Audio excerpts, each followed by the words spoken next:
మన ఇంట్లో చిన్నపిల్లలు ఉన్నప్పుడు ఆకుకూరలు తినడానికి చాలా మారం చేస్తారు. అసలు ఎంత బలవంత పెట్టినా కూడా తినరనమాట. హెల్త్‌కు ఆకుకూరలు చాలా మంచిది కాబట్టి మళ్ళీ పిల్లలతోటి ఆకుకూరల్ని ఈ విధంగా అయితే తినిపించేసేయండి.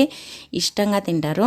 ఫస్ట్ అయితే పాలకూరని అయితే తీసుకొని మంచి మంచి ఆకులను అయితే తీసేసుకొని నీట్‌గా కట్ చేసుకొని బాగా కడిగి ఇలా ఒక మిక్సీ జార్‌లోకి వేసుకొని మెత్తగా జ్యూస్ అయితే చేసేసుకోండి. తర్వాత మనం చపాతీ పిండి ఎంత కావాలో అంత వేసుకొని ఆ పిండిలో ఈ మనం మిక్సీ పట్టిన పాలకూర జ్యూస్‌ని అయితే వేసేసి బాగా కలిపేసేయండి. ఫస్ట్ వాటర్ వేసుకోకుండా చూసుకొని తగినంత వాటర్ వేసుకొని కలిపేసుకొని తర్వాత కొద్దిగా ఆయిల్ వేసేసి బాగా కలిపి ఇలా మూసి పెట్టేసేయండి ఒక 5 మినిట్స్. తర్వాత ఈ విధంగా బాల్స్ మాదిరి చేసేసుకొని ఇంకా మనమైతే చపాతీలు ఎలా రుద్దుకుంటామో అలా అయితే రుద్దేసుకోవడం అనమాట. మీరు చపాతీ చేసుకుంటారా, పూరీ చేసుకుంటారా, లేదంటే పుల్క కాల్చుకుంటారా, అది మీ ఇష్టం. మీ సైజుని బట్టి చేసేసుకోండి.